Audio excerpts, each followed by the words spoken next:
রসমালাই এই নামের সাথে তো আমরা সকলেই পরিচিত। তো আজ আমরা বানাবো জামাই ষষ্ঠী স্পেশাল রসমালাই।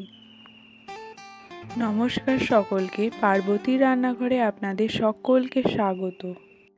প্রথমে নিচ্ছি 500 গ্রাম গরুর দুধ। দুধটাকে এবার ভালোভাবে জাল দেব, একটা চামচের সাহায্যে নেড়ে নিচ্ছি।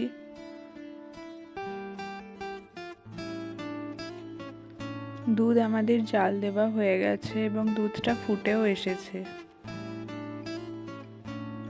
এবার দিয়ে দেব লেবুর রস।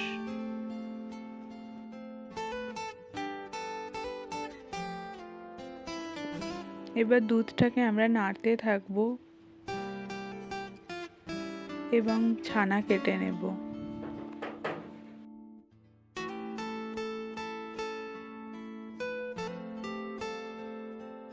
ছানা কাটা আমাদের হয়ে গেছে, এবার গ্যাসটা অফ করে দেব।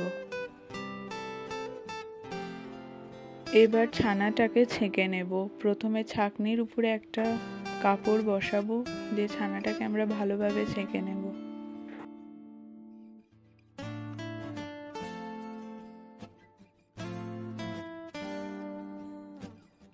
এবার ছানা থেকে জলটা নিংড়ে নেব।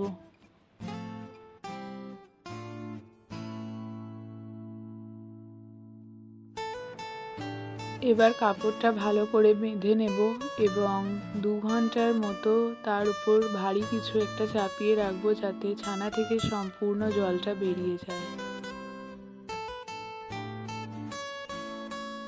2 ঘন্টা পর আমরা ছানাটাকে থালার উপরে নিয়ে নিচ্ছি।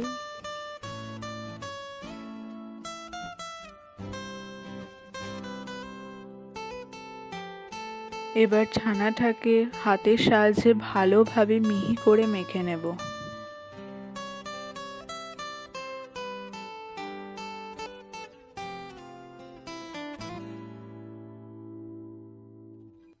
ভালোভাবে হাতের সাহায্যে মেখে নিতে হবে, যাতে ছানাটা একদম নরম হয়ে যায়। এবার ছানাটা আমাদের মাখা হয়ে গেছে, দিয়ে দিলাম কর্নফ্লাওয়ার, দিয়ে আবার ভালোভাবে এর সাথে মেখে নেব।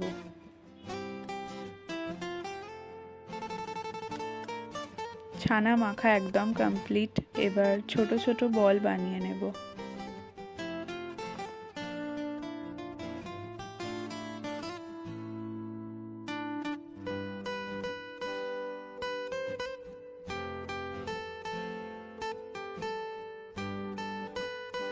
সমস্ত বল আমরা রেডি করে নিলাম। এবার উনুনে কড়াই বসিয়ে দিয়ে দেব চিনি এবং দিয়ে দেব জল। এবারে রস বানিয়ে নেব।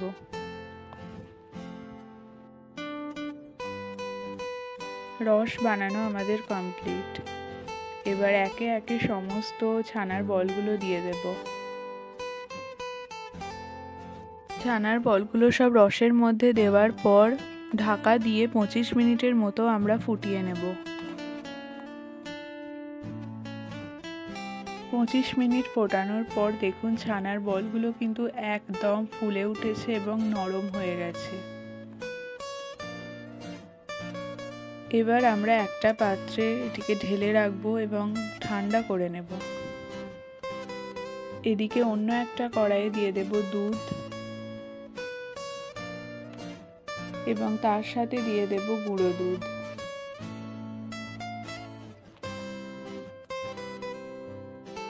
এবার মিডিয়াম ফ্লেমে ভালো করে দুধের সাথে গুঁড়ো দুধটা মিশিয়ে নেব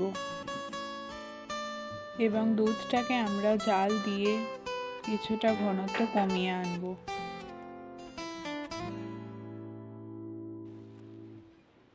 এবার দিয়ে দেব চিনি। আপনারা আপনাদের স্বাদ মতো দিতে পারেন। দিয়ে দেব এলাচ। এবার ভালোভাবে আরো কিছুক্ষণ নেড়ে নেব। এবার দিয়ে দেব সেই ছানার বলগুলো।